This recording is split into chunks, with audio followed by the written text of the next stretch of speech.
Until you make the unconscious conscious, it will direct your life and you will call it fate. What are the things you're carrying around in your mind? What are these beliefs that you're carrying about you and about what you're capable of that is keeping you in bondage? That is keeping you from the greatness that you are entitled to by the very nature of you being here right now.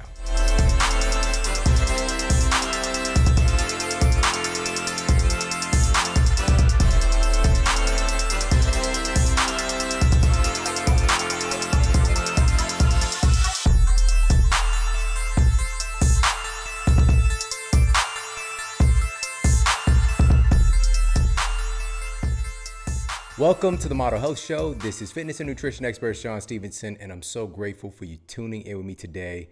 This might be one of the most important episodes that we've ever done. Today, we're going to be discussing one of the most overlooked health issues that I think that we really have a great opportunity to change right now. And as you know, the world is very different, but with change comes opportunity. And even still, like my son, his school is closed down still, and so they're doing remote learning, and he's on a Zoom call right now for his class. And just yesterday, we got a memo that they would be having music for the first time this week. And I'm just wondering, how are they going to have music? Are the kids going to individually sing with their headphones and the parents have to listen to their child randomly? You know what I mean? It's a very different situation versus what I grew up with when I was his age. You know, we had music, we had band. All right. Band was very different. It's a different terrain. You walk into the band room and, you know, you got some kids that have been playing instruments for a while. Not me. The teacher was like, Shawn, hey, grab the trombone. What? Trombone? You talking about the one with this thing? Yeah, I did. So like middle school, even I was playing trombone. Can you imagine? I was in the long bus ride, the desegregation bus ride. It was an hour to get to school, an hour back. Can you imagine walking down that bus aisle with a huge trombone when you're probably, 80 to 100 pounds yourself? Oh my goodness. It was not the best vibe, but it was an experience. And my son is not getting that experience. I think it really weathers you, makes you tougher. But we're all adapting. We're all doing what we have to do. But there is something greater. It's not just doing what we have to do. It's also having the opportunity and the realization that we can take control of so many different dimensions of our lives right now and make a change for the better. We could sit back on the sidelines and just wait for things to pass over, or we can get in the game and help to usher in a world that really works for everyone. Now, before we get into this discussion today, and again, this is a massive health issue that so many people have no idea about, and I promise you that some of these statistics are going to truly blow your mind and make you see life in an entirely different way. But another issue that a lot of folks are dealing with is finding creative ways to try to cut back on expenses, and especially when it comes to food. That's a big expense for many families. And especially if you have higher standards, you're looking for organic and non-GMO and, gluten-free options, paleo options, farm to table, farm fresh. Having these higher standards can come at a premium, but there are incredible companies and more options are becoming available to try to reduce that excessive cost that can take place. And as a matter of fact, save us money in creative ways. And so my wife actually just sent me a screenshot of some of the stuff she just purchased.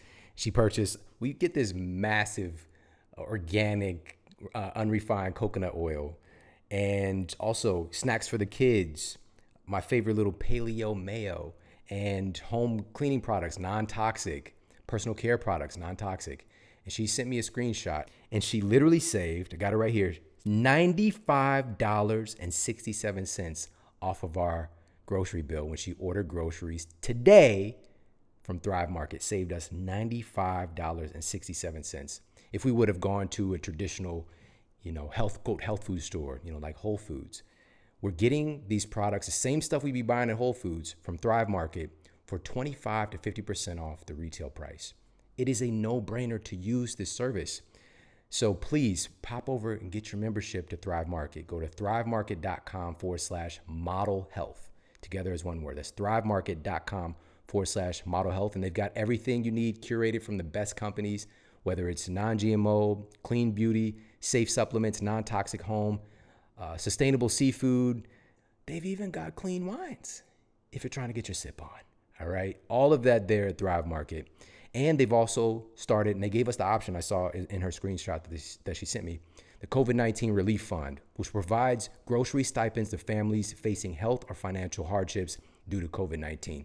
We got to donate a portion of our savings to the fund to help people who need it.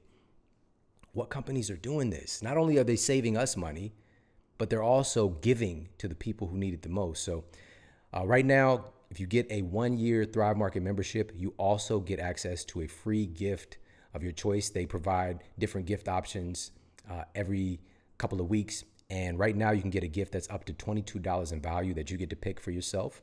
So again, go to thrivemarket.com/model health. And again, 25 to 50% off the retail price of so many incredible products. And also you get access to a free gift right now. Go to thrivemarket.com/model health. And now the Apple Podcast review of the week. Another 5-star review titled Inspiring, Encouraging, and Refreshing by 31 for 2. Shawn, thank you for sharing the gift of you. I am very grateful that I stumbled upon your Sleep Smarter book a number of years ago, and then this year found your podcast. So appreciative of all the transforming information you share. You make me want to be the best me I can be. Don't stop sharing. That is just remarkable. Thank you so much for sharing that review over on Apple Podcasts. That means everything to me. And if you've yet to do so, please pop over to Apple Podcasts and leave a review for the show. It means so very much. And on that note, let's get to our topic of the day. Today, we're going to be talking about one of the most overlooked health issues that has been affecting our entire world. And it's been overlooked long enough. And I truly believe that right now it's giving us an opportunity to actually change this. So we're going to start this with a meta-analysis of 485 studies. And this was published in Occupational and Environmental Medicine. And it found that job satisfaction is one of the strongest influences on mental health issues in our world, most notably for depression and anxiety.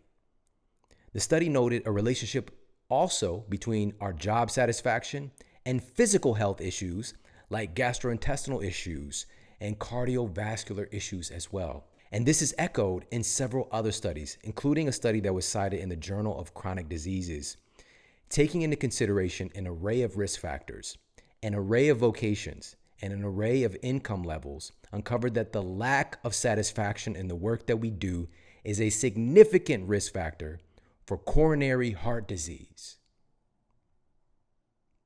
Why don't we talk about this? Real health and wellness is dynamic. It comes from so many different things. It's not just about food. You can eat the perfect, personalized, unique blood type, body type, every type diet, and go to work and spend half or more of your waking hours of your entire life hating what you do or being unhappy going to the place that you go every day or doing the work that you're doing, and still develop chronic health issues, even if your diet is perfect, even if you're hitting the gym all the time. All of these things matter. Our relationships matter. Our sleep matters. All of these things go into the overall code of the human that you are.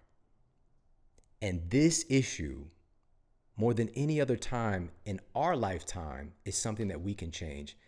What's happening right now with the job market and all of the turmoil, I believe, is offering up an opportunity for us to change this, because many people are working themselves into sickness and don't even realize that it's happening. And they don't realize that it doesn't have to be this way. Now, as we're going to discuss, there is a modicum of course, of doing what you've got to do, getting the bills paid. But we have to move beyond that. And this is the opportunity to do so. And we're going to talk about how we can actually do that today as well. But I want to dive a little bit deeper here because I just scratched the surface in some of the issues that we see. The results of another peer-reviewed study, and this was published in 2015, found a direct link between job satisfaction and psychological distress, as well as physical disorders. Now, according to the researchers, satisfaction with the nature of work that one was doing was the strongest predictor for psychological distress, for sleep disorders, headaches, and gastrointestinal problems.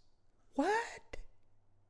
you don't hear stuff like sleep problems caused by dissatisfaction with the work one is doing. The data exists, but this is something that we brush off. We don't really think about this. Again, we think somebody's illness, quote, comes out of nowhere, where there are so many different factors. Like they eat perfectly, they're exercising all the time, and we have to take a broader view of health now and take all of these things into consideration. And that's what I'm encouraging us to do today. Another study, and this was from researchers from the Ohio State University, say that their work shows that happiness on the job, or lack thereof, appears to have the biggest impact on midlife mental health. And the study authors noted that in having a scale of very satisfied, satisfied to completely dissatisfied, they discovered that, quote, seeing with the majority of people are either very satisfied or satisfied with their job. But we find that even the subtle distinction between very satisfied and simply being satisfied has significant effects on your health. I would say our study's main findings are you're likely to have worse health if you don't love your job rather than if you hated your job. So did you catch that distinction? People who are just kind of getting by, tolerating what they do, maybe they're okay with their job, but if they don't love their work, not loving your work, not loving the thing that you do every day is far more of a predictor of negative health outcomes than if somebody absolutely hated their job. So that little subtle distinction of actually enjoying what we do every day is the strongest predictor of our health when it comes to the work that we do.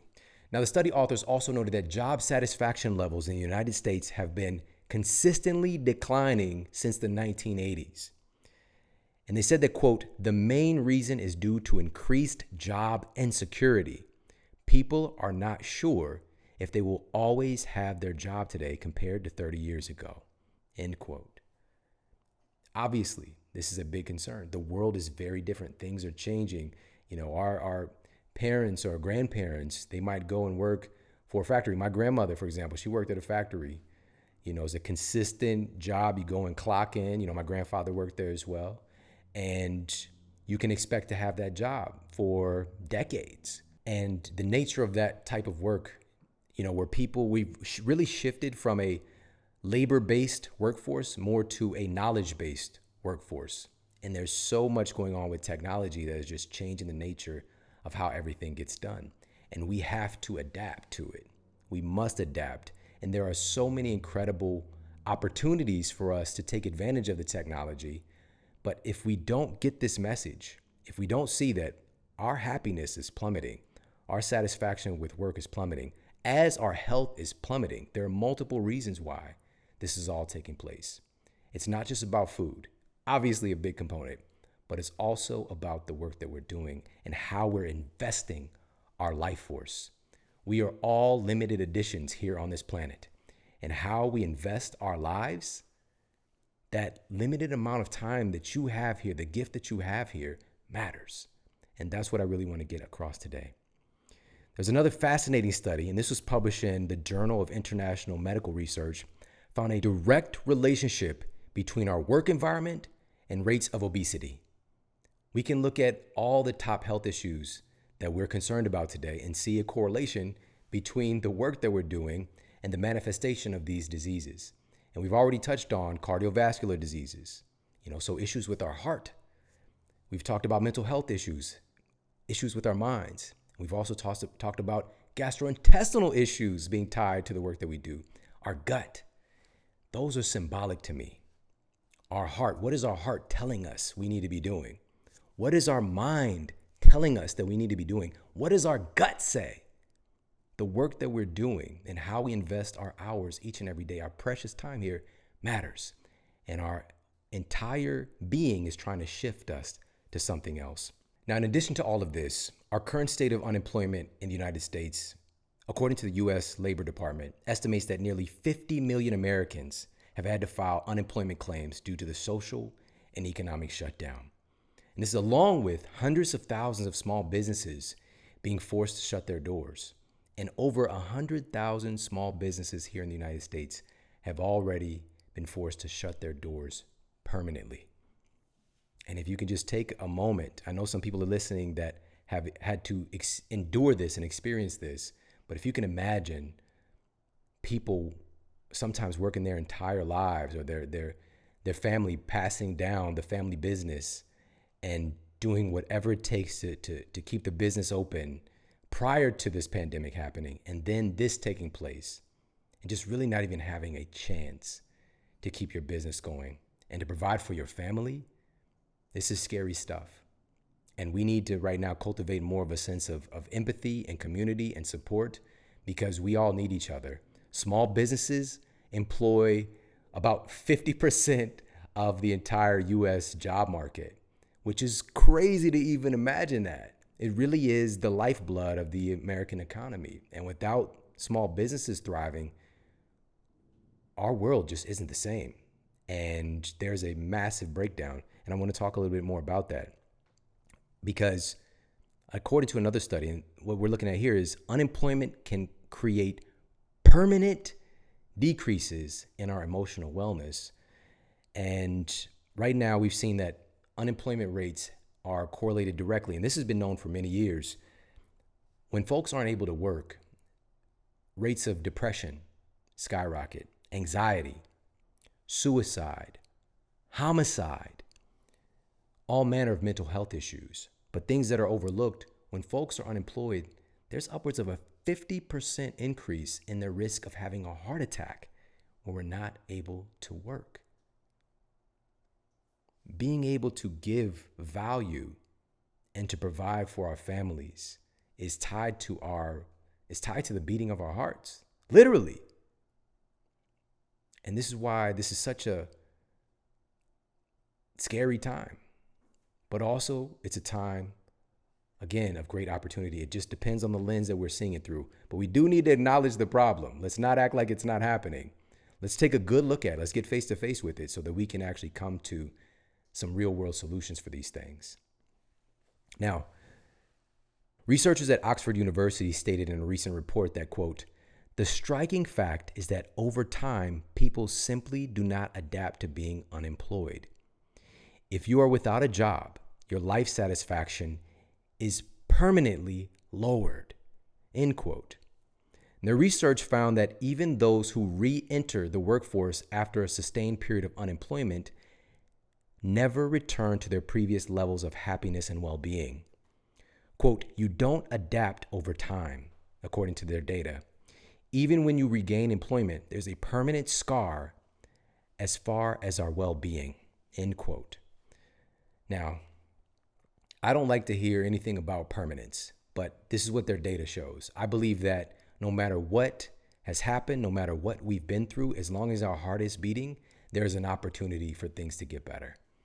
But if we're operating in this conventional setting, as many of these studies are looking at, we're going to be a victim of those settings. We're going to be a victim of the conditions of the environment and the world around us, and not understand how powerful we are to affect change and to create the lives that we truly want.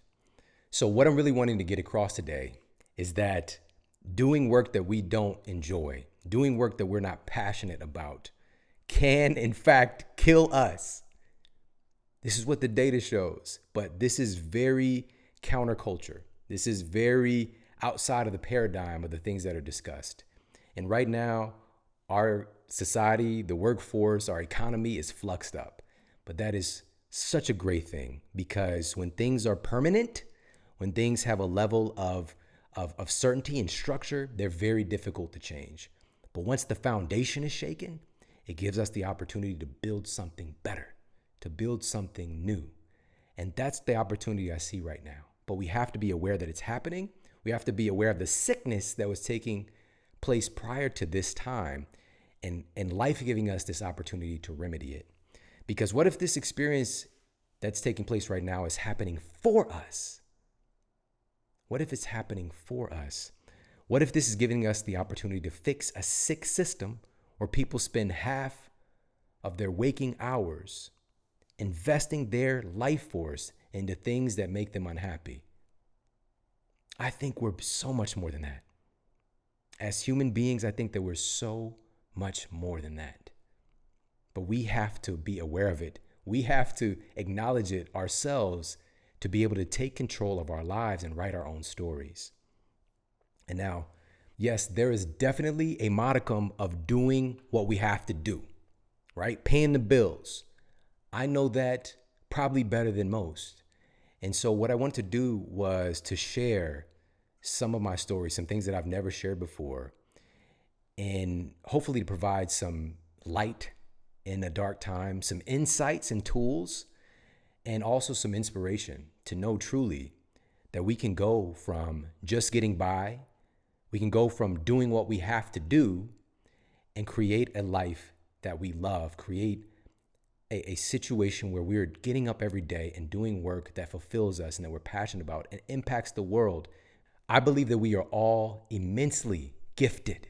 We have an insane amount of talents, capacities, life experiences, latent capabilities that we don't even realize that we have until challenges take place that force us to develop these qualities. That's what, in my perspective, every single challenge I've been through, every crazy looking fork in the road, and there's like Slender Man at the fork in the road freaking me out, it was providing an opportunity to learn something. And even if I went the wrong direction, I learned a lesson that got me back on track and got me to the place that I truly needed to be.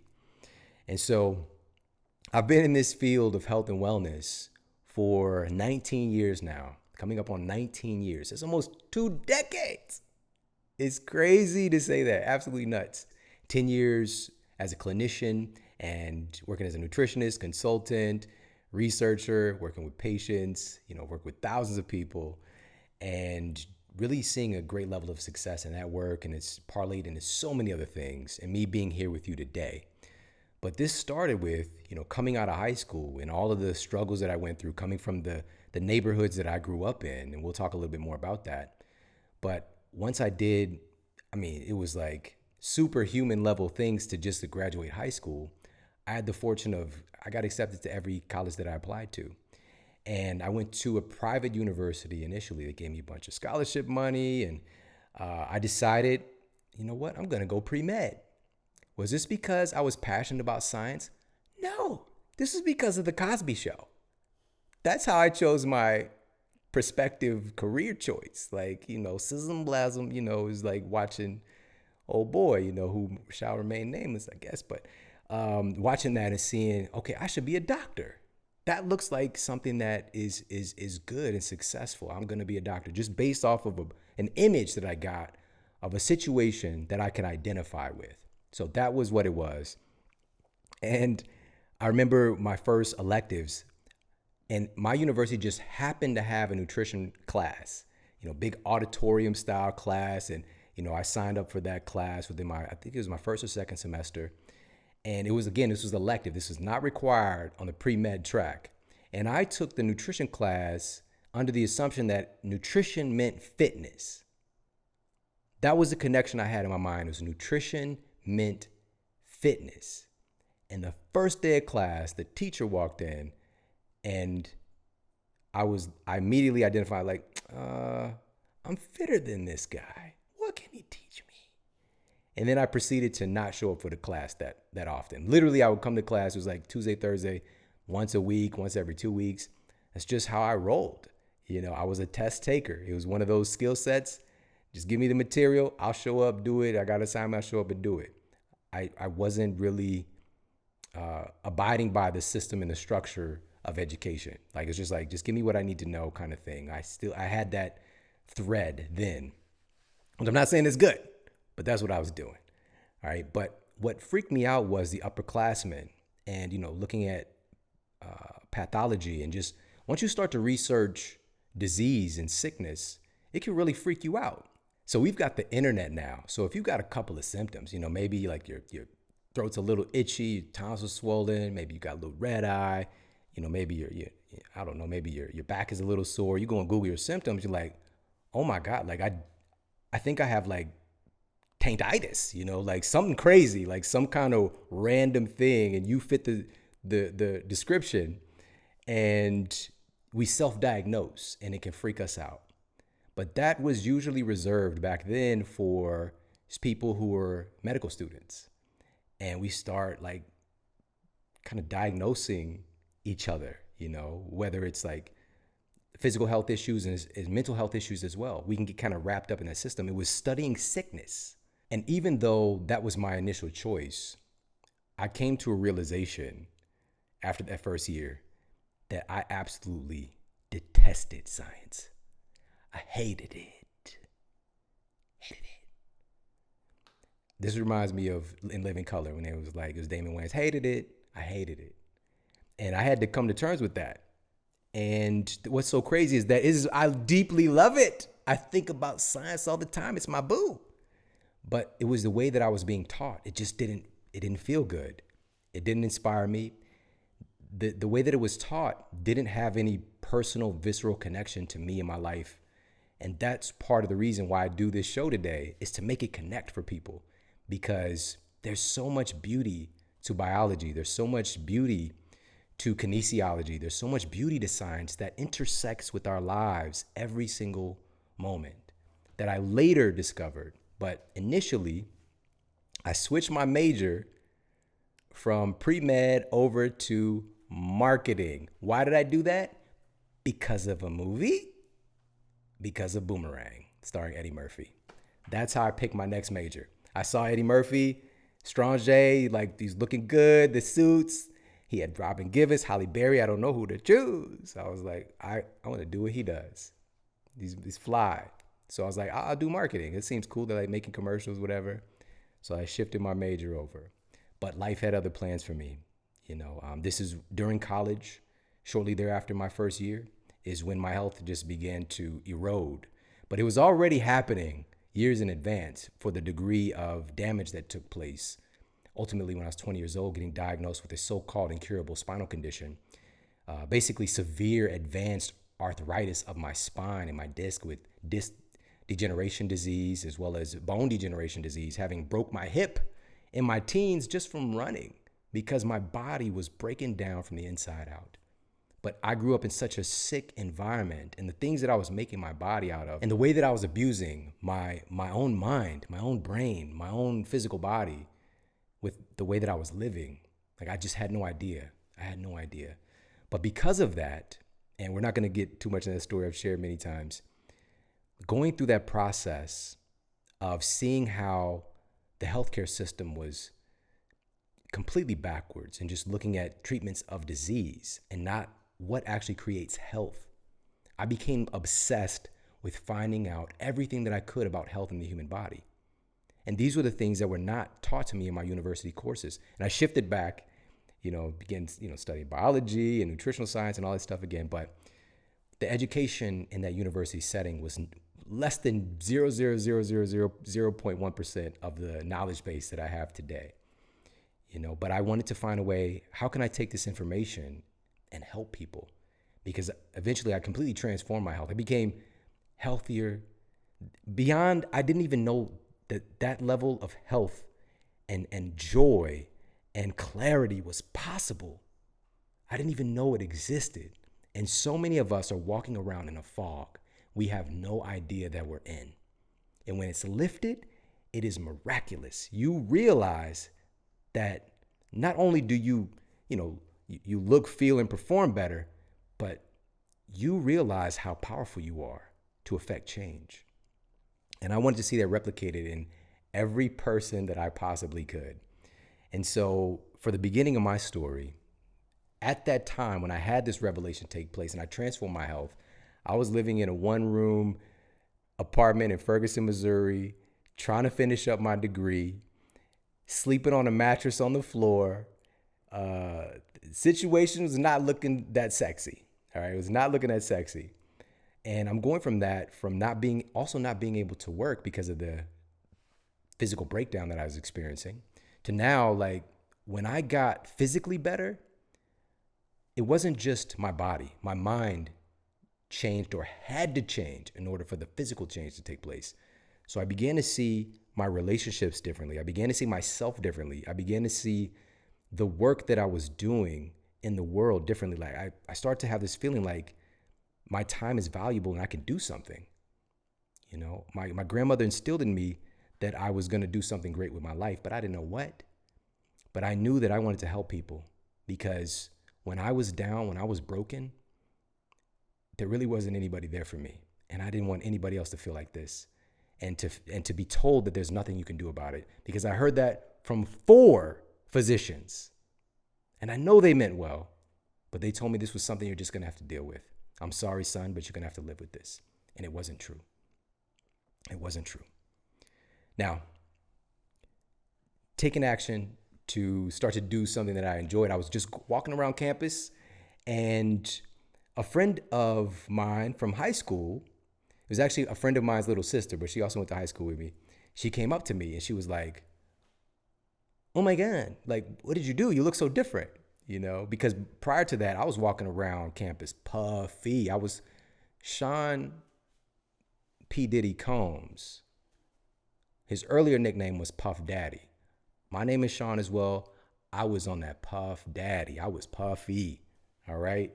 So I packed on a lot of weight in those 2 years between diagnosis and decision to change. And I wasn't moving around very well. To be real, I was embarrassed. I was embarrassed to even go to school. And I went from a full credit load down to 3. One class, barely stayed in school. I almost dropped out. And now she saw me after this transformation took place and how quickly it took place. And she was just asking me all these questions. And then her final question was, "Can you help me?" And I was like, "Yeah, absolutely."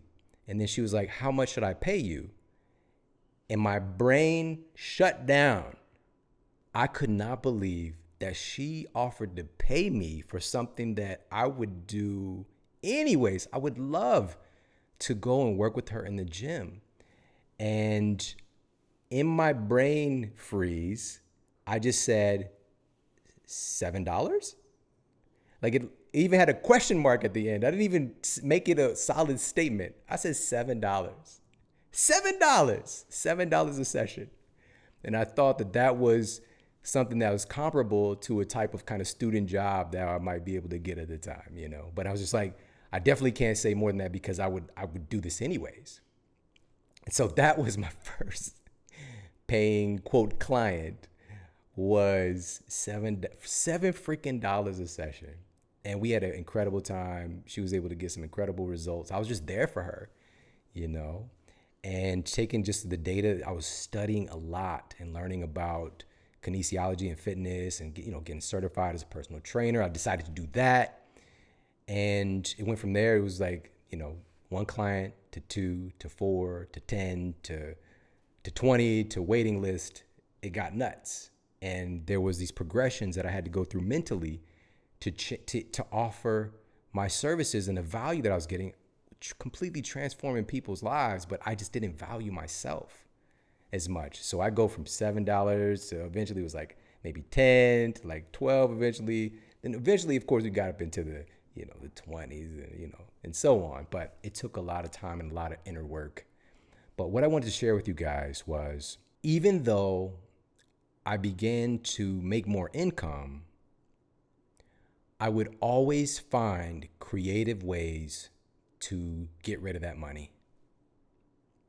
So even after I went from the $7 a session and paying my rent using the school refund check from like my grants and scholarship just to get by, once I got to $20 a session and having a packed calendar, I was still hovering around my bank account. I was a hundredaire, not even a thousandaire. Millionaire, hundredaire. All right, just getting by. How? I was making so much money at that point compared to where I was at. And it reminded me of the statement that a fool and his money are soon parted. And on the topic of finances and work, I was a fool. I didn't know anything. All I knew is what I grew up around. All I knew was that if I just keep working harder, then I'm going to be able to solve these financial problems. If I just keep working harder, I'm going to be able to move past these financial pressures. But I was being a fool. All right. I was being a fool because it's not about that. It's not about working harder. There is a level of hard work to being great at anything that we do. But that level of thinking was not what was going to get me out of the 1-bedroom apartment in Ferguson, Missouri, sleeping on a mattress on the floor. And having 2 kids, by the way. By the way, that's where a lot of my money was going. Jordan, he's downstairs right now on his Zoom class, his college, university. So my son and my daughter, that's where this income, especially as things start going up, I want to be a good dad. Let me take care of my kids.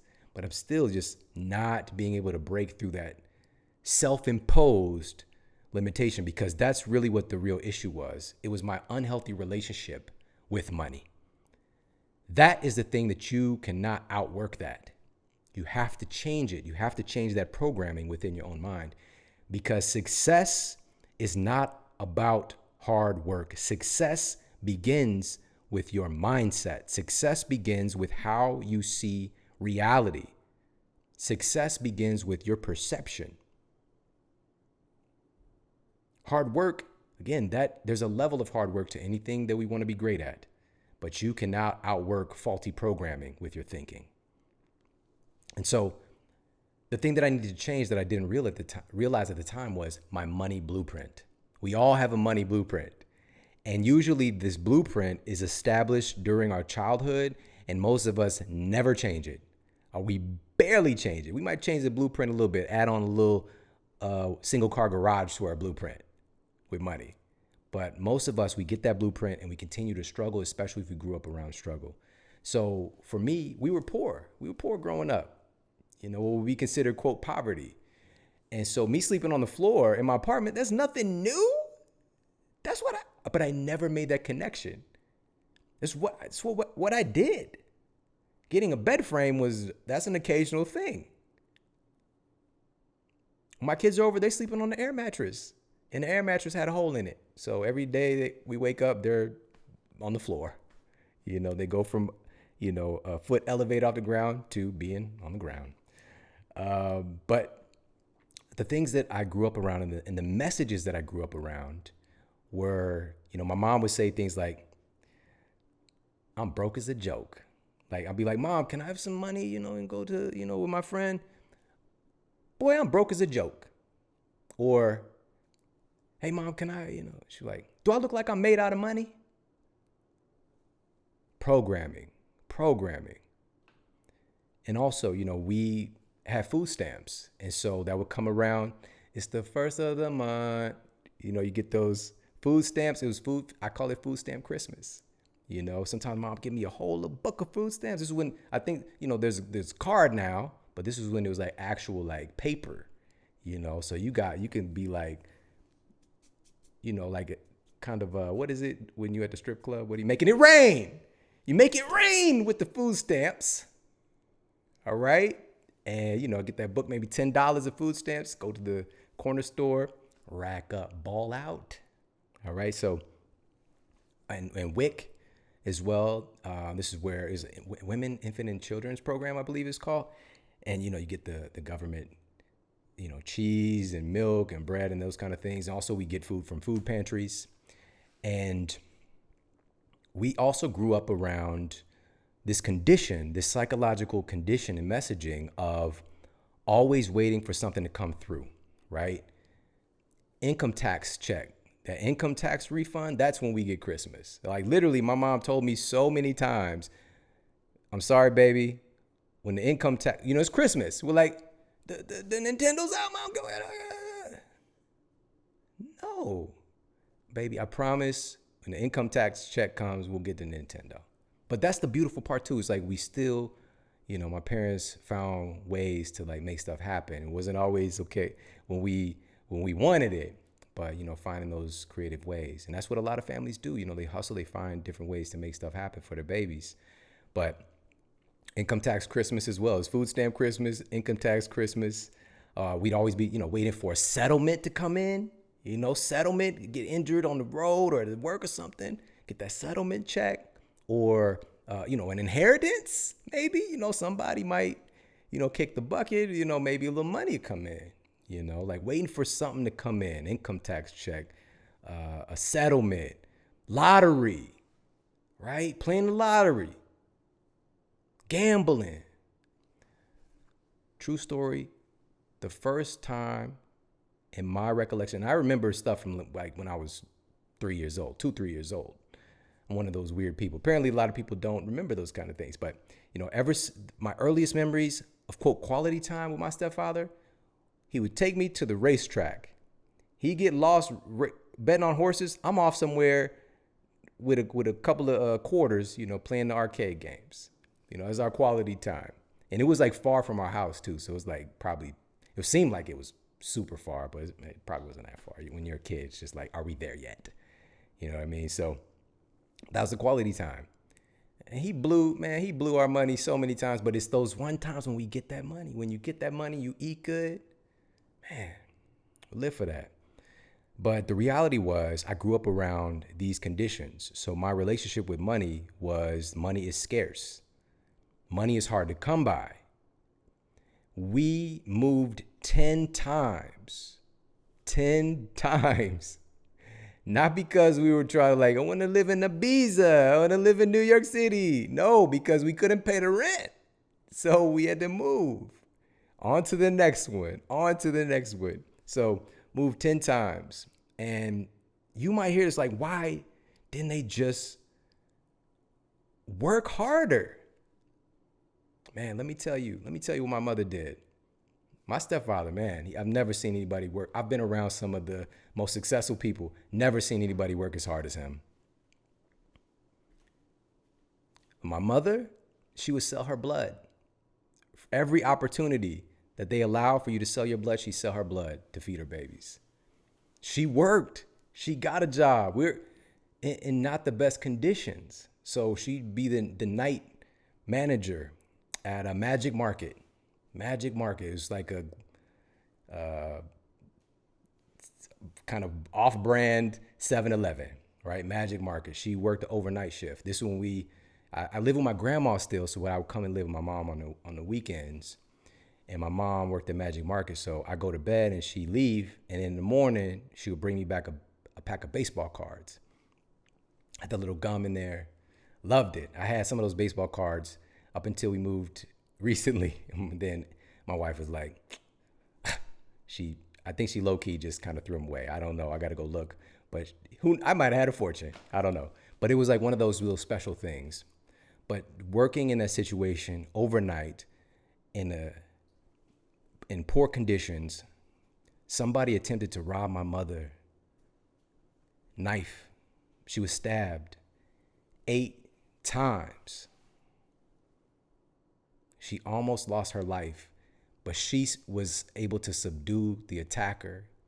Police got him.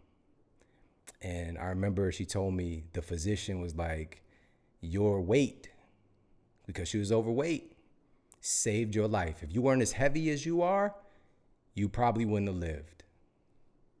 What does that tell my mother? That fat is protecting you. Don't ever lose it. She worked hard.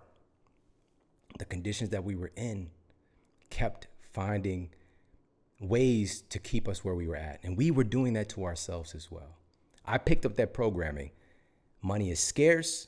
It's dangerous. You got to risk your life for it. You got to give everything that you have. Just for moments, little tiny moments of happiness. Tiny moments of happiness and peace. When in reality, my stepfather, he had to drink himself into a moment of peace. And I could either pick up all the behaviors I'm seeing, or I could decide, I see that's happening, I choose other. But I have to know that it's possible. So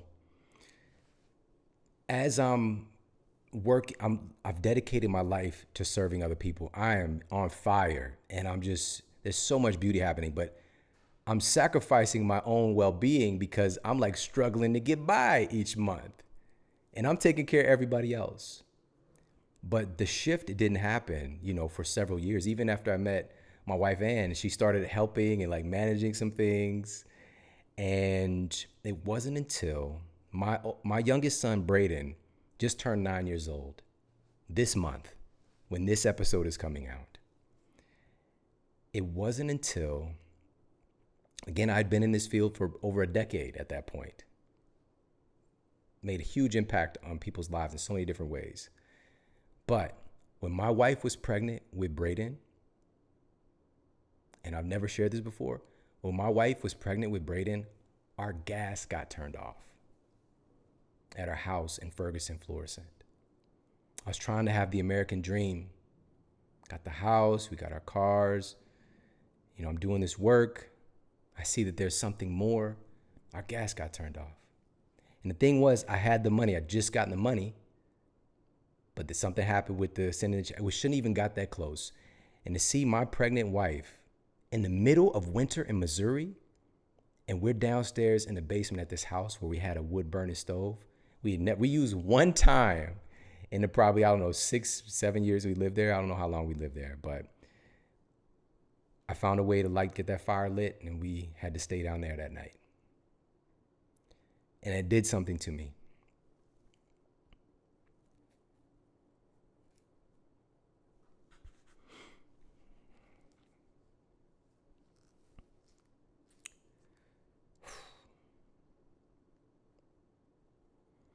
I decided that no matter what, this will never happen again.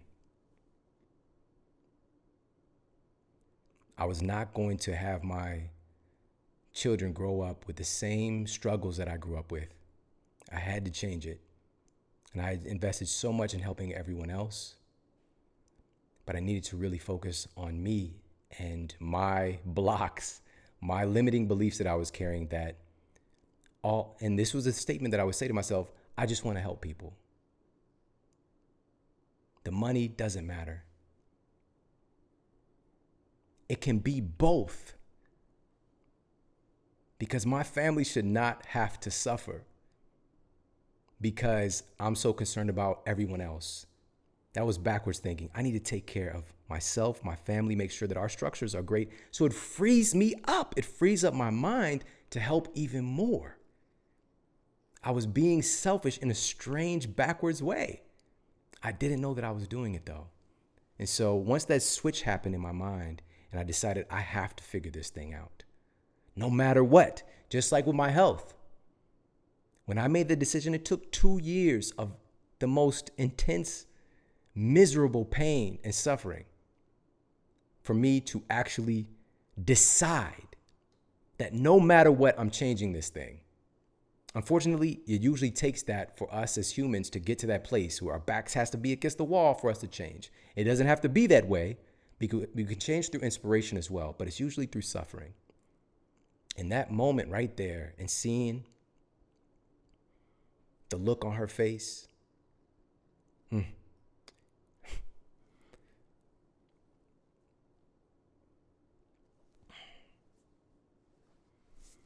know she's with me no matter what, but I wanted better for her. So part of that change was I had to change my money inputs.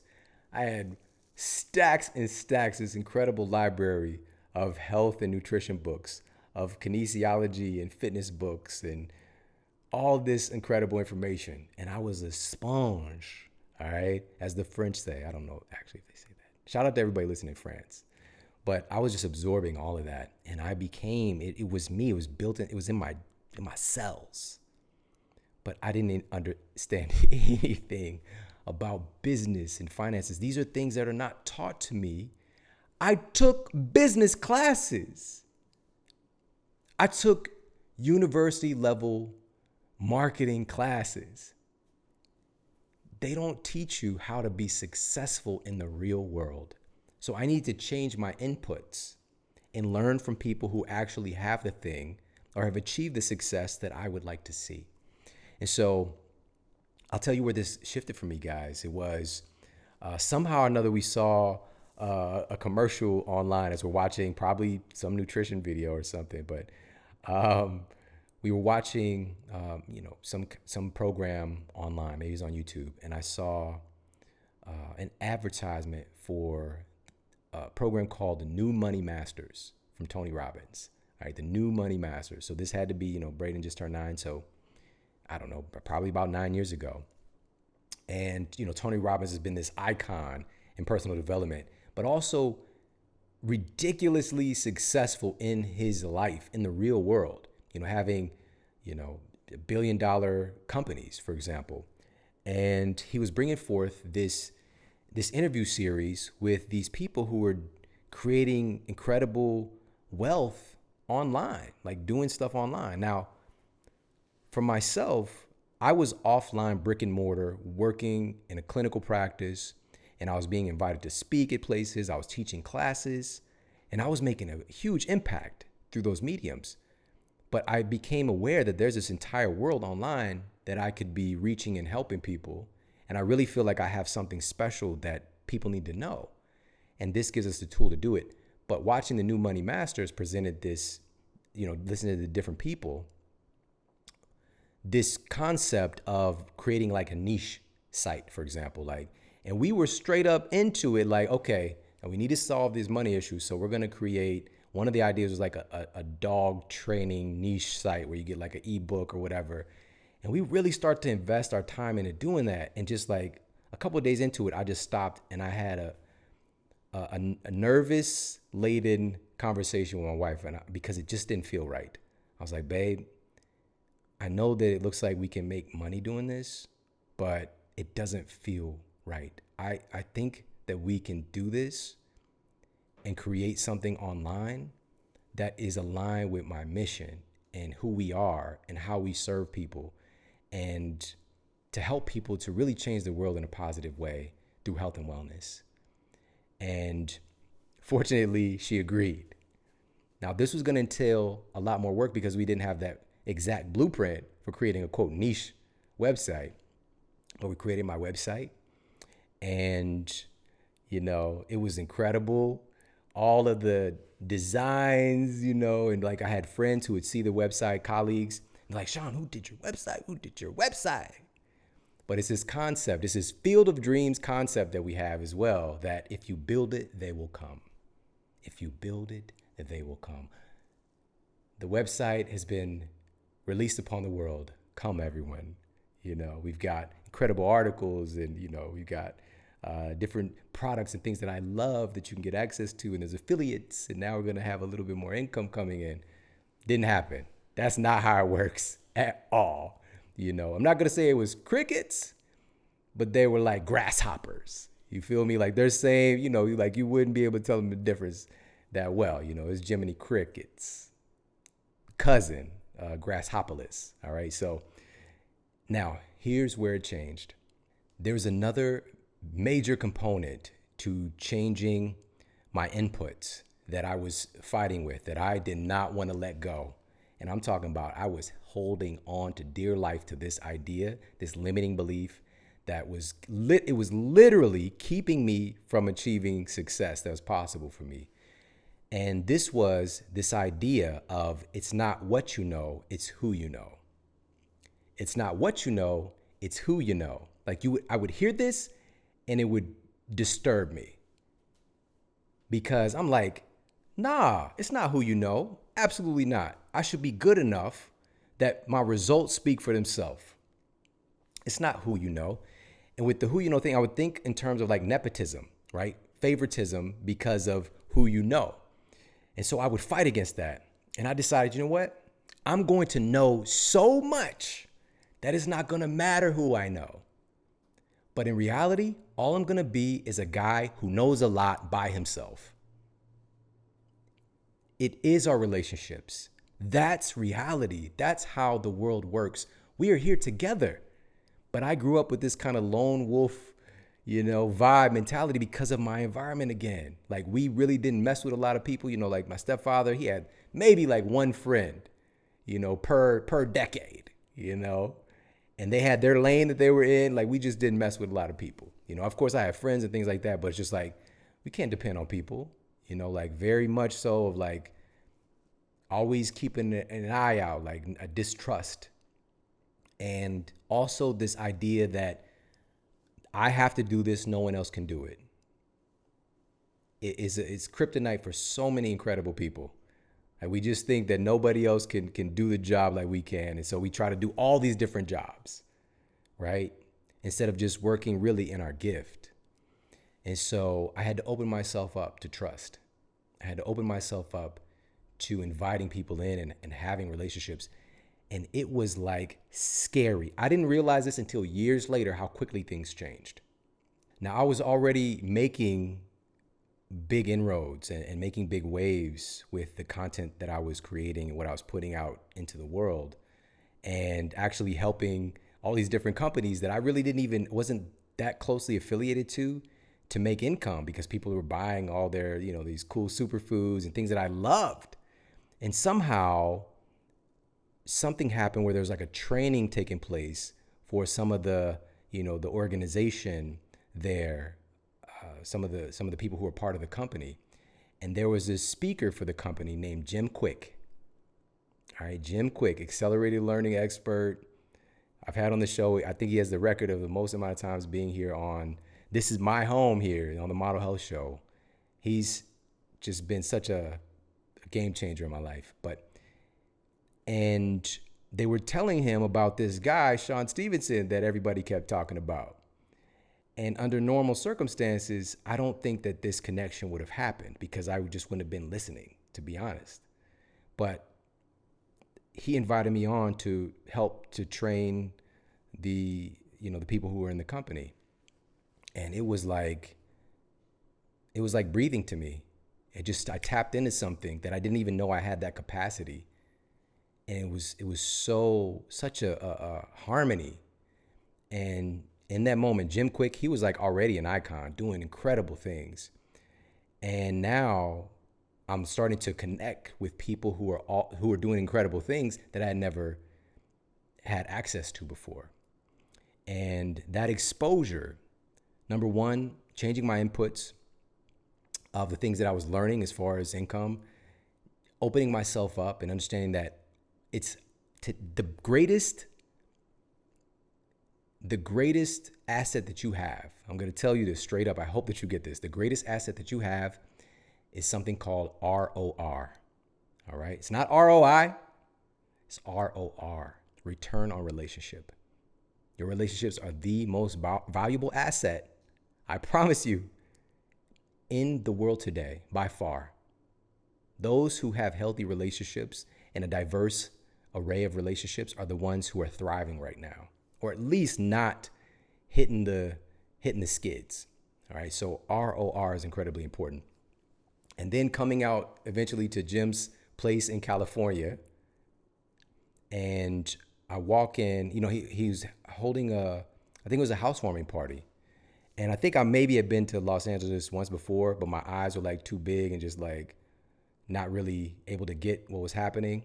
But now I'm at his place. I walk in, it's like in the hills, like your phone service goes out. I'm like, what is this? We're too high up, ears popping. And we go in, it's all these people who are these stars, right, on the internet, right, or in health and wellness, and people who were kind of in my space, and people knew me. I was like, what is this? This is so weird. This is so weird. But at the same time, to see the conditions, to know that, like, my man, he's same thing. We had that common bond is another thing. Like, we connect on things that are related to each other. And he was a big fan of superheroes. So he had this big life-size Iron Man, like right there in his freaking living room. It was incredible, just really creating a space that was from his imagination. I didn't know that was a thing. I thought that was like on TV, like if a kid wins the lottery kind of thing, like Brewster's, is that Brewster's Millions? Or Richie Rich. It's like Richie Rich. I'm just like, that's just on TV. But man, like he had created this. And so it literally, when you are around it, it changes your perception. It's like your thermometer starts to change of what is possible when you have that exposure. But I want to be clear with you. Right now, we have exposure opportunities we've never had before. Even 10 years ago, 15, 20 years ago, no way were you going to be having access to some of the most successful people in various fields unless you actually were able to physically get there somehow. Today, we have the internet. We can see anything you can imagine, be around anything that you can imagine virtually, which there are parts of your brains that don't know the difference. But physical exposure obviously still trumps everything, but it's not just exposure. It's also imbibing the belief that it's possible for you. It's not just the exposure, it's also believing that it's possible for you as well. You have to believe it. It's not just like maybe, could be. There's a picture that my wife and I have from that trip. We went to the beach here in California and we wrote something in the sand. And we had planted the seeds of us having endless summers and living in Los Angeles, which was a pipe dream, living in Ferguson, Florissant at the time, you know. But it was those things. It was me taking action to get in the environment, to get uncomfortable. It was super uncomfortable, you know, now. And I'm like, honestly, like even through those things, I feel comfortable in pretty much any situation. But it was more so, those are the moments for me to realize who I am. Even within the midst of, you know, like people are there trying to who's who, I want to talk to who's who, whatever, and the fakeness, and then other people, really good people, whatever. I'm me. I'm about that life, you know, and I can repel any drama in the fakeness and any of that stuff, because these were things that would try to talk me out of, you know, making a move or getting in different environments, right? But we don't see the world as it is. We see the world as we are. And so I'm on the lookout for real people, you know. I'm on the lookout for people who are really about that life and who are about service and really care about other people. And that's predominantly what I see. So those were huge things. And I hope that you're gaining some big insights on helping to shift your money blueprint and your understanding of the time that we're living in right now. You absolutely can do work that is fulfilling to you, that brings you joy, that brings gifts to other people, that also takes care of your life structures, that also makes sure that your bills are paid, that also, not just that, if that's what you want, you can have that. But if you want more, if you want some exceptional things, the things that you dream of, that's possible too. And it comes from these small but mighty shifts in our thinking. And one other thing, and I want to make sure that this is incredibly valuable, what I'm about to share with you. Another thing that was limiting me was a lack of diversity in the work that I was doing and the income that was coming in. I heard Bob Proctor say this, and he's one of the great, just all-time legends in personal development and success. He said that the key to wealth is having multiple streams of income. I didn't know what the heck that meant. The only streams that I knew were like crossing the streams in Ghostbusters, like merrily down the stream, like, you know, playing swords, like if you're peeing, whatever. Those are the streams that I knew about. Multiple streams of income, I just didn't even get it. But it was that lack of diversity in my thinking, because I was just working in the gym, or I was working in the gym and running my clinical practice. But there was so many other ways, because in those points, I'm still exchanging my time for money. I was an quote entrepreneur, and the word entrepreneur is derived from the French entrepreneur. I hope that I'm saying that right. Entrepreneur, which means to undertake. Right, so I was undertaking, but you go beyond entrepreneur when you start to, you just basically, when you're at that level of entrepreneur, you're just your own boss, but you're still doing the same trading your time for money thing. But when you can create things that start to do work or start to add value, even when you're not there, or even when you're not proactively giving your time, that's when you go from entrepreneur to freedom.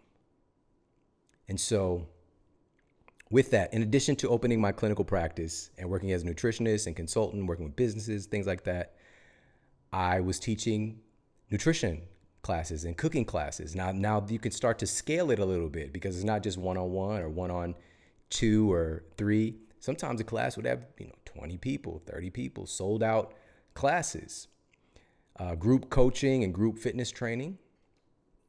I wrote my first book, which let me put that in quotations. All right. I'm doing air quotes if you're not watching on YouTube. My first book was really a pamphlet, little Office Depot cover on it.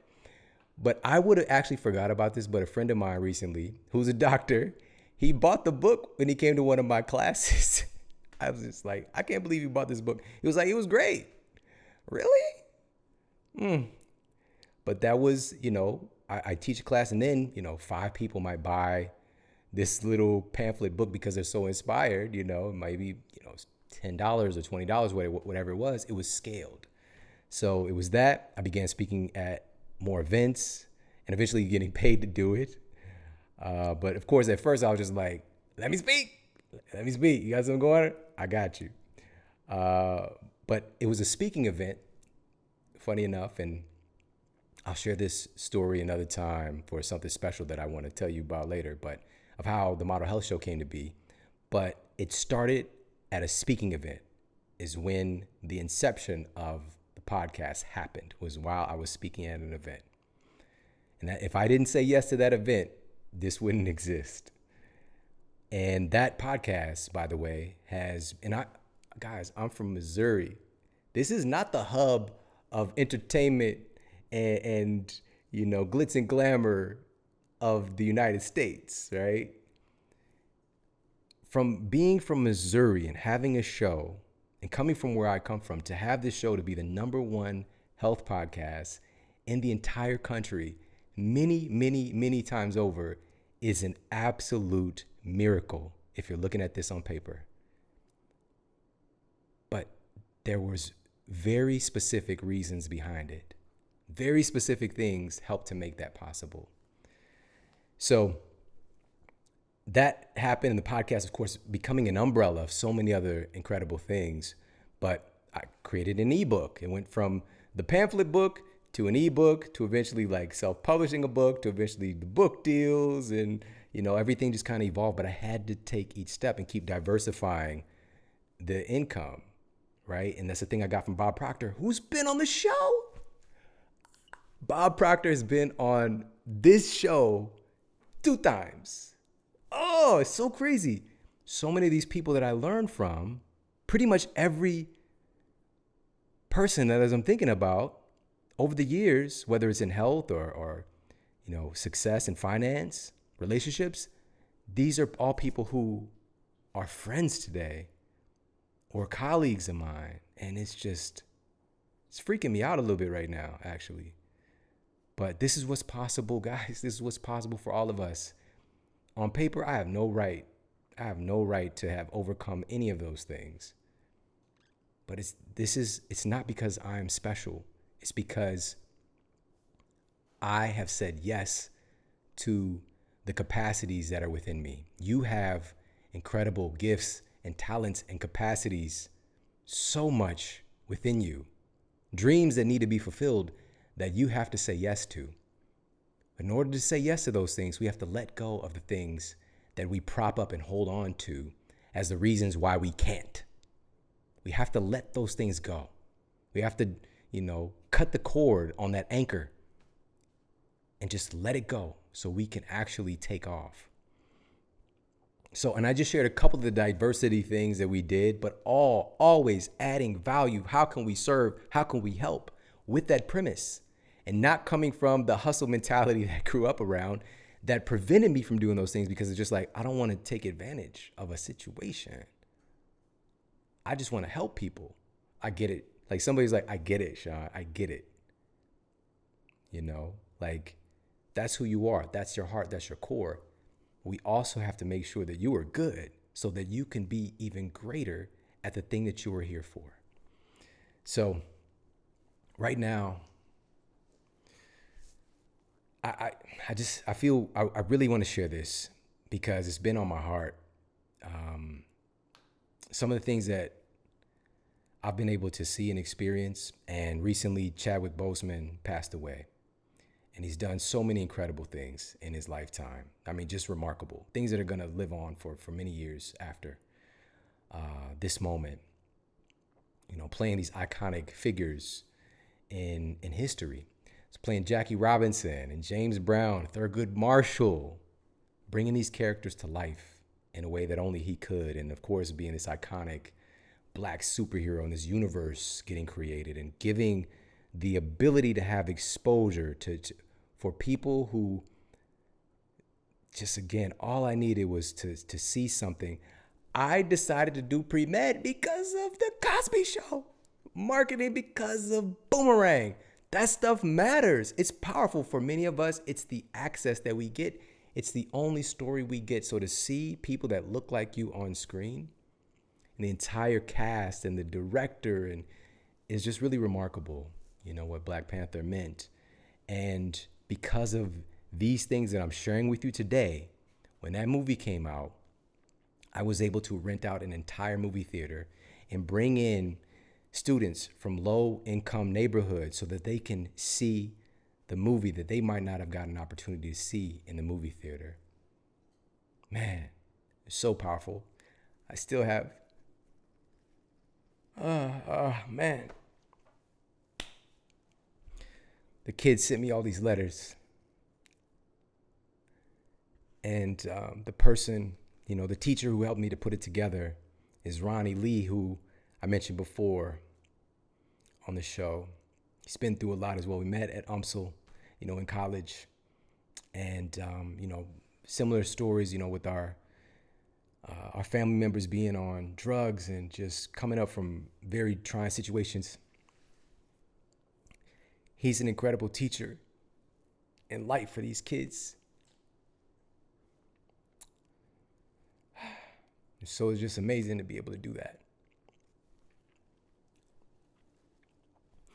You have to become successful, not just for you,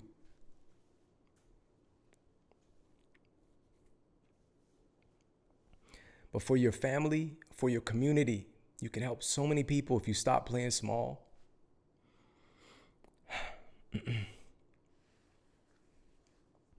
The biggest reason that the American family has been pulled apart is because of work and money. This time has brought many families closer together. We have to take advantage of this opportunity. Don't go back to how it was. It was not working. We can change this. It's giving us the opportunity to change.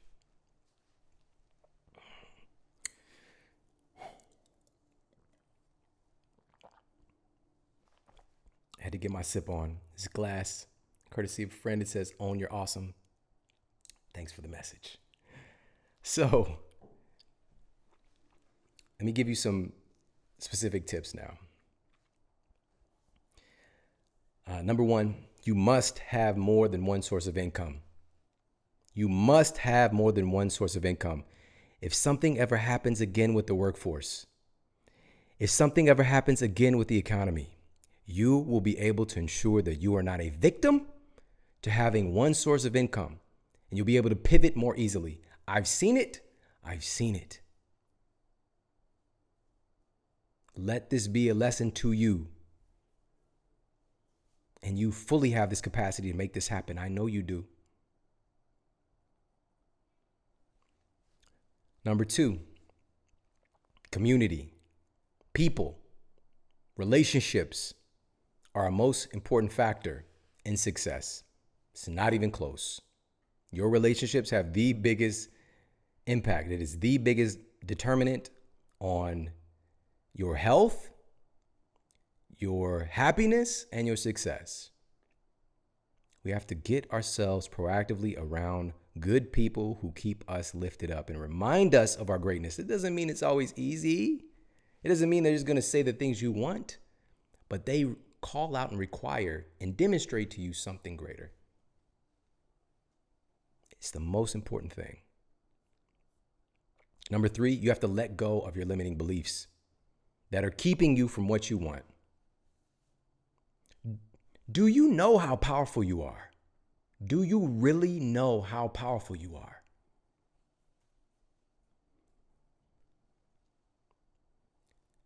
No one can stop you. No one can stop you. Nothing can stand in your way. The only thing that can stop you is you.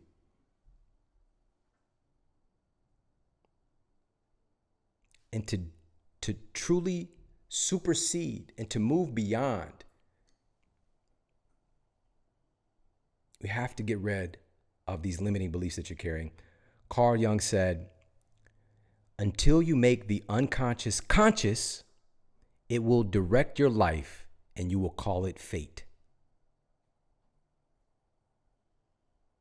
What are the things you're carrying around in your mind? What are these beliefs that you're carrying about you and about what you're capable of that is keeping you in bondage, that is keeping you from the greatness that you are entitled to by the very nature of you being here right now? We have to be able to look our limiting beliefs right in the eye, dead in the eye. We have to be able to do that, look them right in the eye so that we can destroy them. One of those limiting beliefs that so many people carry is that I'm not smart enough. I'm not smart enough to be able to do what such and such is doing. I'm not smart enough to be able to do fill in the blank thing that I would love to be doing. And sometimes it's like hiding out in the background because you're like, of course I'm smart, of course I'm intelligent, but it can be floating around in there, all right? Doing a little bit of dibble dabble in your mind, you don't even really see it. You know, it's kind of like a little bit of a Tinkerbell effect, bouncing around in your mind. So I first heard this statement, and I want to share this with you from my friend Jim Quick. Again, accelerated learning expert, memory expert. He's the one that all these incredible organizations turn to, you know, countless, you know, citizens across the world, I said that on purpose, world citizens, you know, top actors, you name it. Go to Jim, read a script faster, speed read, all that stuff. He was labeled as a boy with learning challenges. And now he's considered to be one of the smartest people in the world. He said that it's not how smart you are, it's how you are smart. It's not how smart you are, it's how you are smart.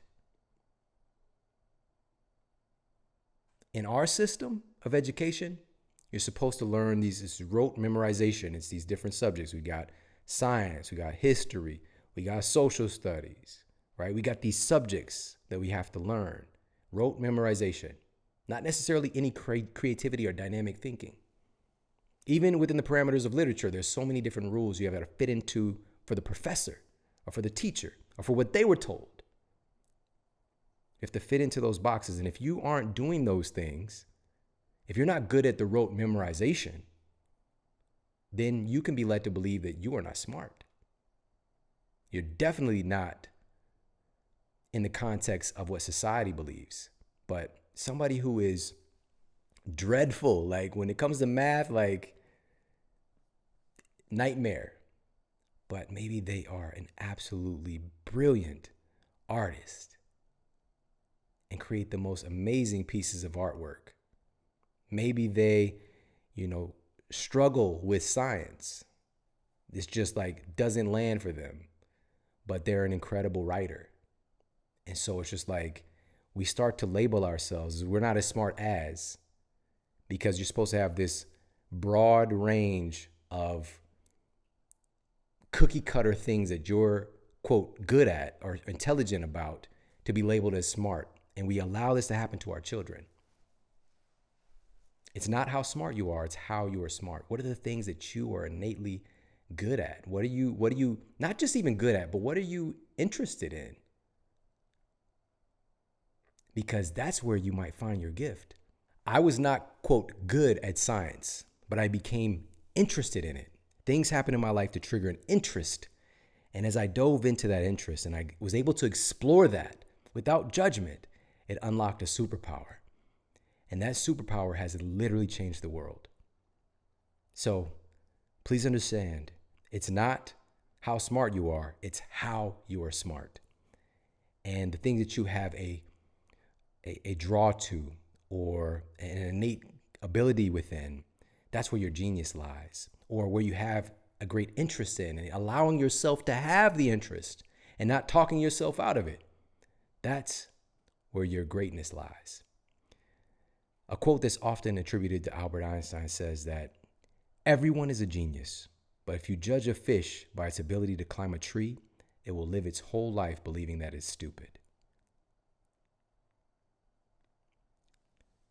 Trying to get things to be something that they're not. Our society is great at that. And just look at the results. I don't have to make it up.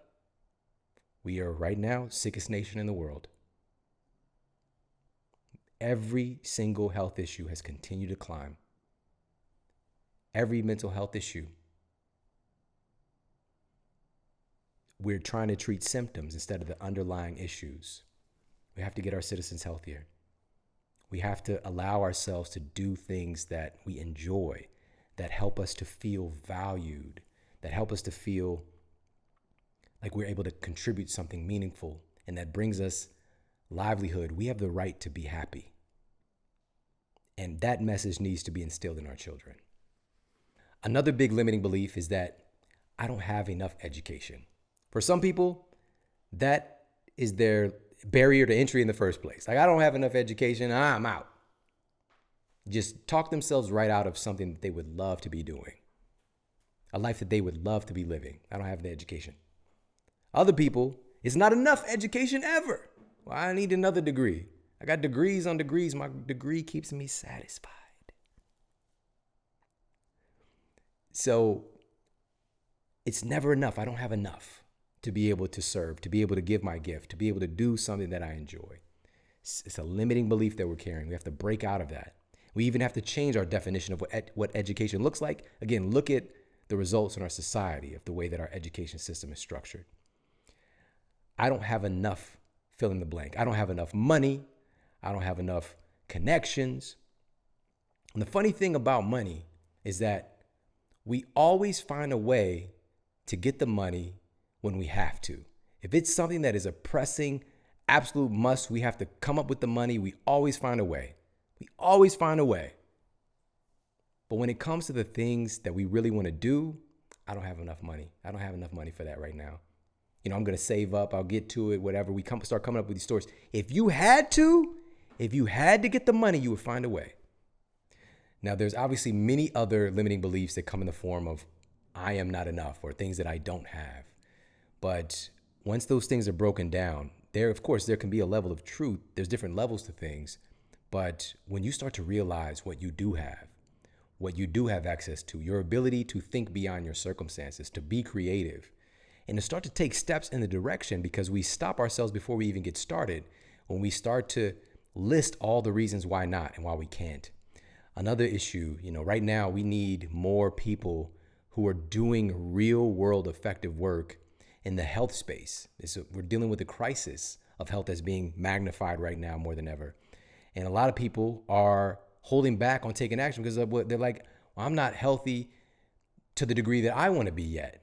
I'm not that picture perfect place of health that I need to get to, and then I can start helping other people. And it is the craziest thing to me, because it's this idea that we have to be perfect.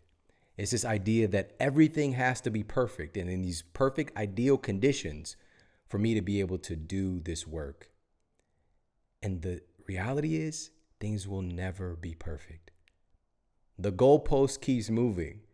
Every level you get to or you retract to, there's always going to be another level to get to. And if you have this habit of talking yourself out of things, if you have this habit of listing the reasons you can't, you're going to continue to find more reasons that you can't. Again, it's this idea that, once my health is good and where I want it to be, then I'll start helping other people. But it really is a both and world. You can continue to help your own health and well-being while helping the health and well-being of so many other people. And ask yourself the question, are there people right now who are in a worse situation than you are? Just ask yourself that question. Absolutely, the answer is yes. So why not put your excuses to the side and to begin to help those people? The world really, really needs you right now. And in truth, a big part of that is a shift in education. It is a part of it, but it's us seeing education differently, because the education track that we have currently has led to creating a workforce of people who are dealing with chronic diseases because of them not being satisfied or happy with the jobs that they're doing. We have an education system that churns out millions of people like that every year. We have to change it. And the world itself is rapidly changing right now. And where you are placing your attention at this time in human history as things are changing is going to tell the results that you will be seeing in the next year, 2 years, 3 years, and truly for your entire lifetime. It's that kind of script situation that's happening right now. And we do absolutely have the opportunity and the necessity to get educated, but we need to be educated in things that work. I went to a traditional university. I was doing the cookie cutter thing that I thought would get me to what I saw on television, in these very small instances. But the truth is, the way that things are structured, our education system, even of higher learning, we're not teaching people how to be mentally and emotionally stable and happy and satisfied, and how to deal with issues in the real world. We're not teaching people in the conventional education system how to actually be successful. This has to change. This is our opportunity to change it. So a lot of people reach out to me and they ask, they're passionate about health and wellness. They're passionate about fitness, and they ask advice on what degrees they should get or what track or what certification. And if you look at traditional college, just right off the bat, where there's incredible health coaching programs and certifications that you can get. If you look at traditional universities, and often, do you even think about the professors themselves? Are they successful in the real world in the subjects that they teach?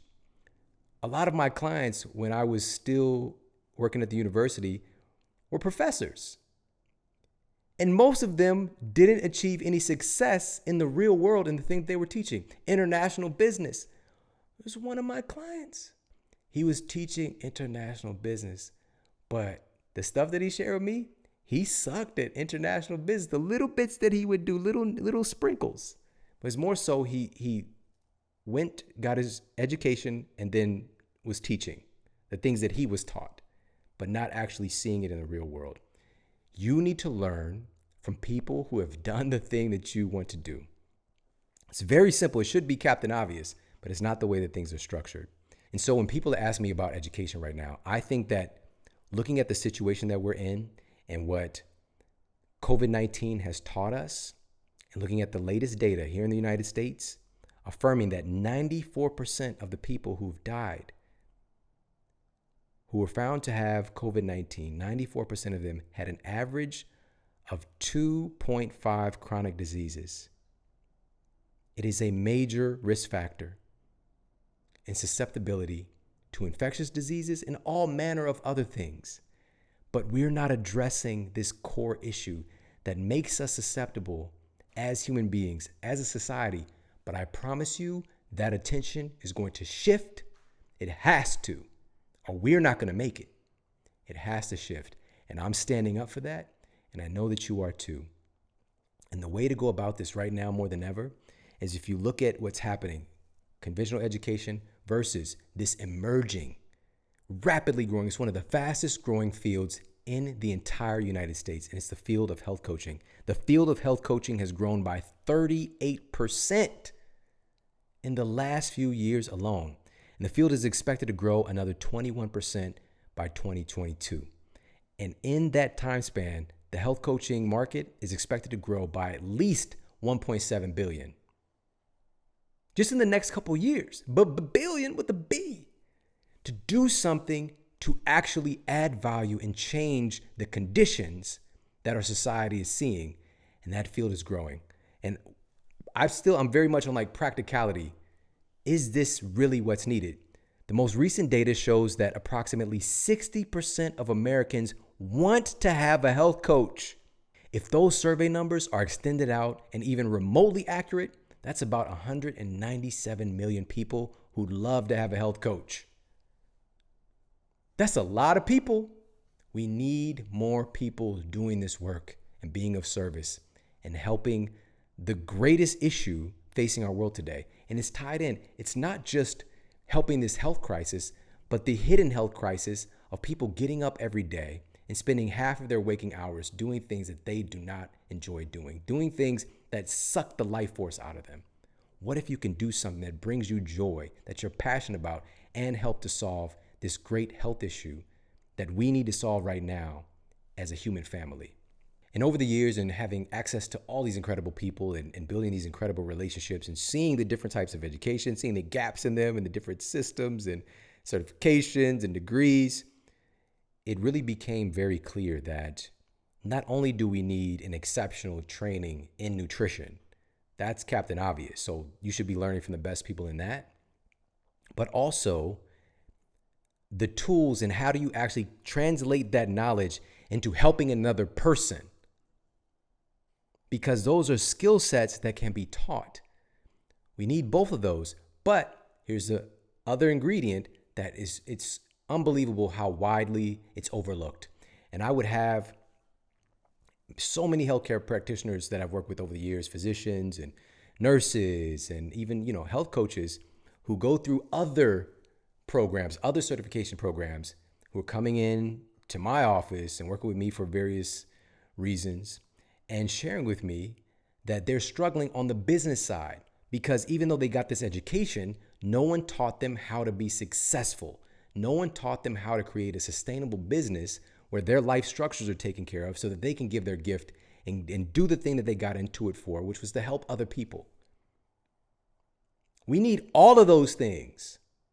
And that's why this is like getting out of my comfort zone and doing all these different things. It was actually when Sleep Smarter first came out, I was doing a book tour. I was in Arizona, I was doing a television show, a book signing. I dropped by an event, and that's where I met the founder of ITN, Institute of Transformational Nutrition.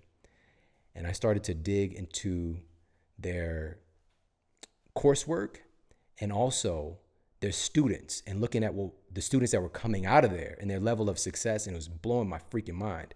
And so I got involved and I started to do the coursework as well because I want to go through and make sure that this resonates, that it actually, these are valuable tools and insights when it comes to the education piece. But what knocked my socks off was the training and coaching and actually being able to communicate with other people and the business side and the access to people who are the best in the world in their respective things that you get to learn from. Because it's not just about the health coaching in a one-on-one context, because I told you, I want you to create multiple streams of income. Helping people in a one-on-one context is incredibly important and valuable, but I want you to be able to have something else from that. So whether it is starting your own podcast and being able to monetize that, whether it's writing a book, maybe you have a book in you or you've always wanted to write a book. Maybe it's speaking on stages. Maybe it's having a social media platform that is just incredibly impactful and valuable, and you're monetizing that. There's so many different ways, so many different opportunities, creating your own courses and programs that you can have multiple streams of income from an education like this.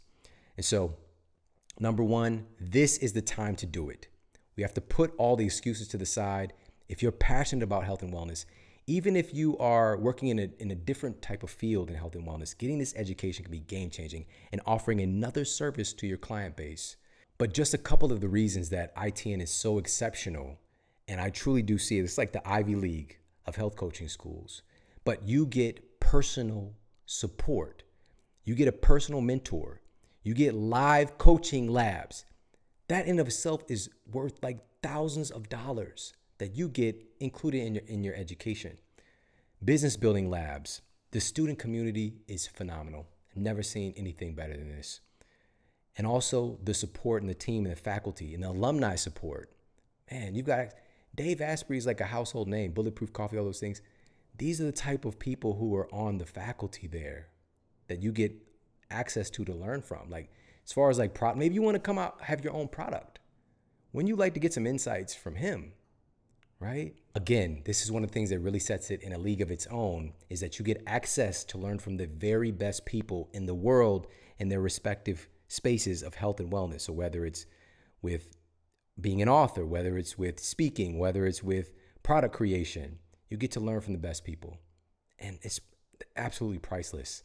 And right now, and this is for a limited time, when you enroll in ITN and you get your certification as a health coach, you also get access to a specialist certification as well. They have a certified immune coach, certified hormone coach, certified weight loss coach, certified mental wellness coach. How valuable is that today?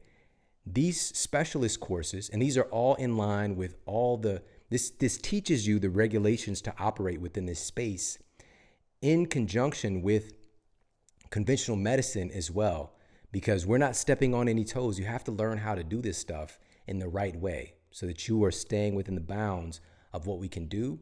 But the thing is, what the work that you do is truly effective. Things that actually truly help to target the underlying causes of so many issues. But to become a specialist, to have that specialist certification as well, that's a $2,500 value you get for free when you register to become a certified health coach through ITN. You get a specialist course for free. Incredibly valuable. I really want you to take advantage of this. Go to themodelhealthshow.com/next level coach. themodelhealthshow.com/next level coach, together as one word. And in addition to your incredible coursework, you also get so many different bonuses, like step-by-step guide on how to set up your business quickly and easily, literally walking you through step-by-step on how to set these things up. I didn't get that. So many steps and missteps and, failing forward to figure this stuff out, when it's learning, standing on the shoulders of giants, learning from people who've done it before. Success leaves clues, all these things that sound nice, but truly getting the step-by-step guide, also getting a template on exactly how to get your first at least 10 plus clients, step-by-step guides on how to do those things.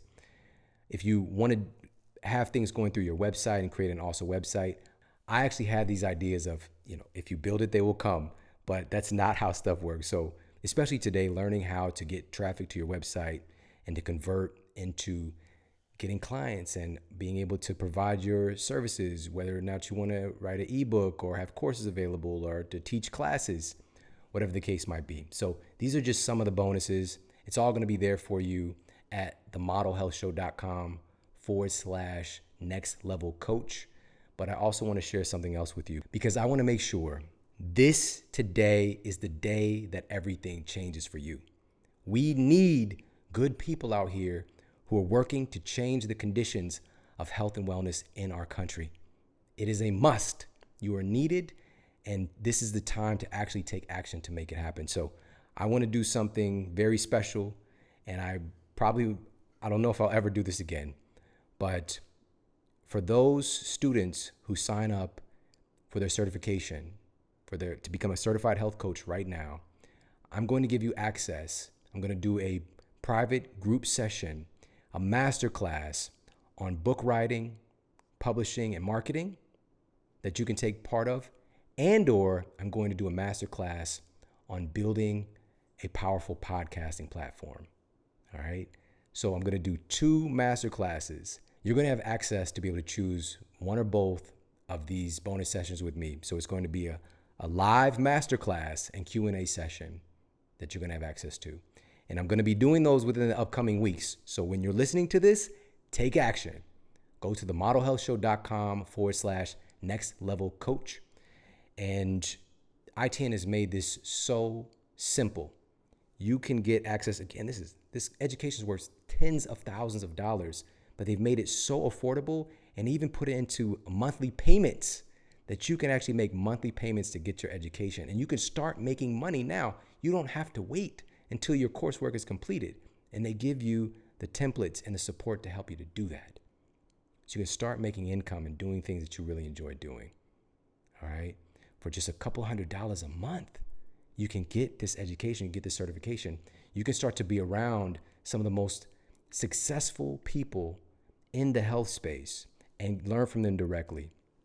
And as I mentioned earlier, that's a big part of what makes us successful is our return on relationships. So this is the time to take action. But again, this isn't just about exposure. This is about standing in the belief that you can do this, that you can have this, letting go of our limiting beliefs, allowing yourself to say yes and to do something that you're passionate about. If you're passionate about health and wellness, you need to be a part of this. You need to be a part of this movement. So many incredible people. You are needed. It's one of the fastest growing industries in the world, and for good reason. There's a statement that has stuck with me since the first time that I heard it, that there's nothing more powerful than an idea whose time has come. There's nothing more powerful than an idea whose time has come. And right now, there's a demand for a shift in the way that we work.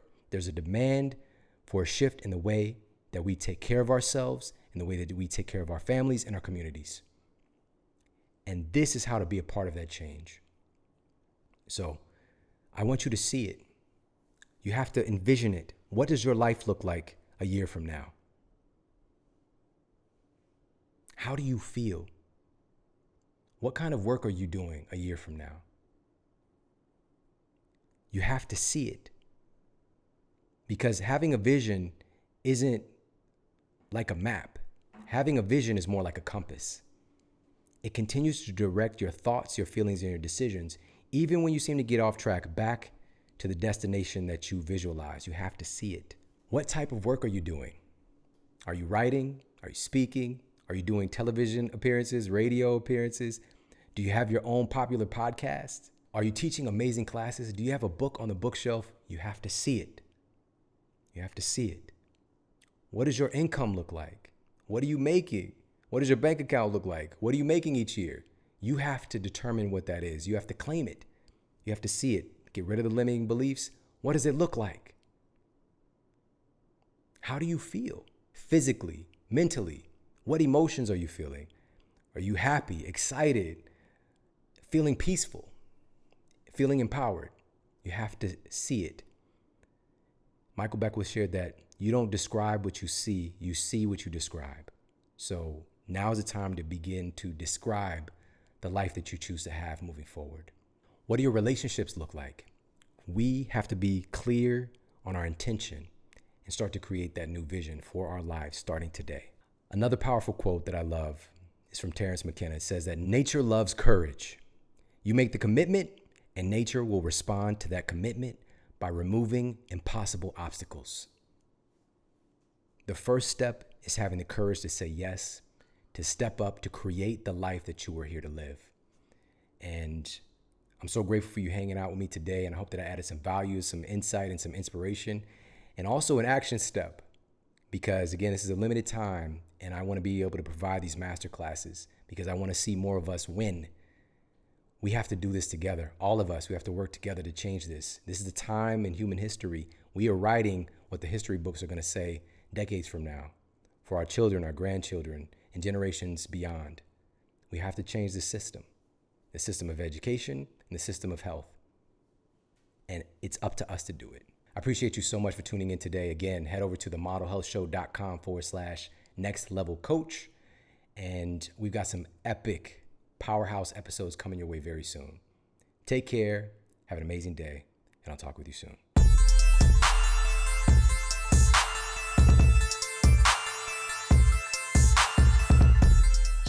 So not only did we not overwhelm the hospital system, that you may recall when Governor Cuomo was saying, we need more and more ventilators and so forth and so on. And the administration provided them. They had more ventilators than they could ever use.